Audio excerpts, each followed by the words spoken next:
Hi, I'm Holly Holmquist, Day Minister Spiritual Mentor, and I wanted to take a moment this evening to talk about the importance of resonance within our lives. To me, everything in life is spiritual, so there isn't one spiritual aspect to life and one non spiritual aspect to life. So I recognize all of our lives as being an evolutionary process of unfoldment. And in that evolutionary process, we want to recognize what really speaks to us. And in this case, realize what resonates for us. One thing I always like to say is that you know the truth by the way it feels. As we are all individualized expressions of the whole, supporting what resonates for one another and what is each other's individual paths is a way to support the whole and support our oneness, our connectivity to each other. By supporting each and every person doing what they feel in their soul, they feel in their heart is right. That is why we become challenged when we begin to speak for other people. And also, we stunt the growth of others, whether it's children or we're mentors with people, when we try and tell them what to do. Really, we should always be posing more questions than we ever are providing answers. Because in truth, each and every person has the answer lying within themselves, and they might need to be sparked or stimulated. They might need a guide to help them get to that space, but no one can ever say for someone because we're all operating with our own individual experience, our own individual bias. And as we know, perception creates reality. So it's important to not only give ourselves the grace, but to give others the grace to follow the path that calls to them. A big part of my work and what I do is I help people to focus on conscious union. Now, conscious union is a term that Ernest Holmes gave the process of connecting with God and being in alignment.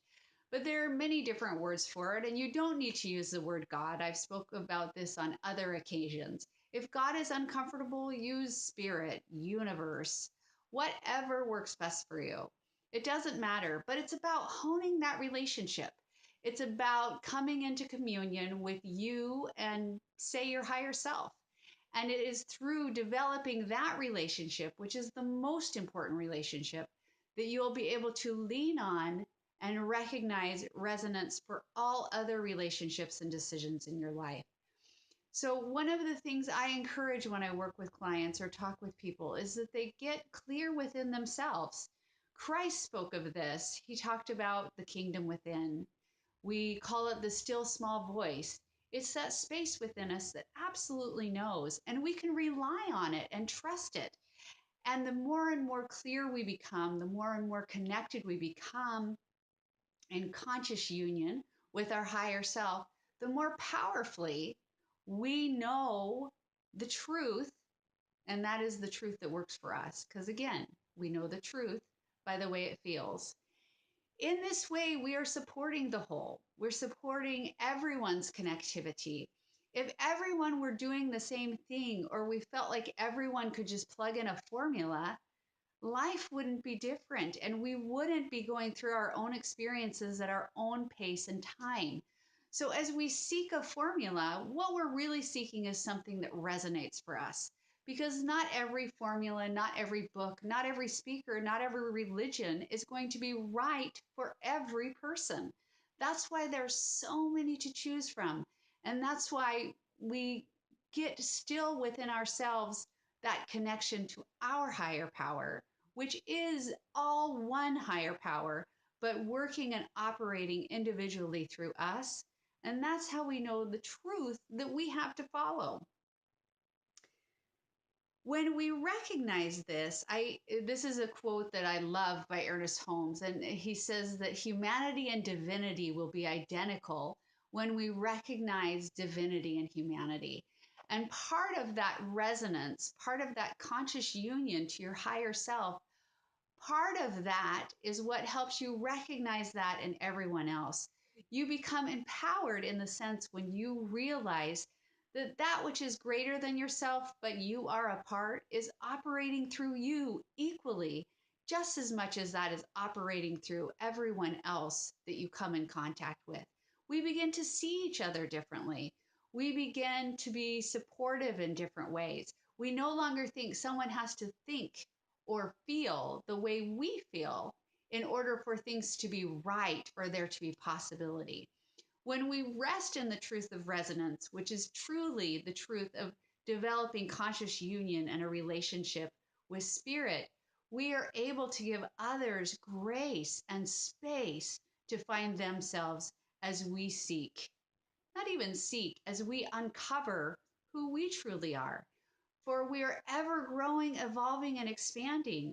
And this truth then changes us each and every day within the changeless. For God doesn't have to change at all. Everything, including prayer, is merely for ourselves. It's a recognition for us to connect, and it is not doing anything to change God. Prayer, resonance, all of these things merely align and atone.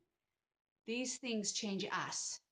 And the closer and the more we lean into that truth and that relationship, the more we feel ourselves created and evolving spiritually within life.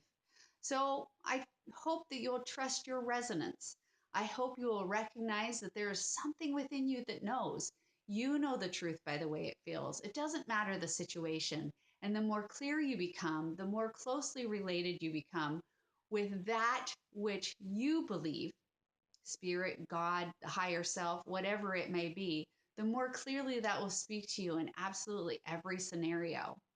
So I hope this is something that you can take away from, recognizing that in any situation, you're empowered to recognize what resonates for you and then follow that path accordingly.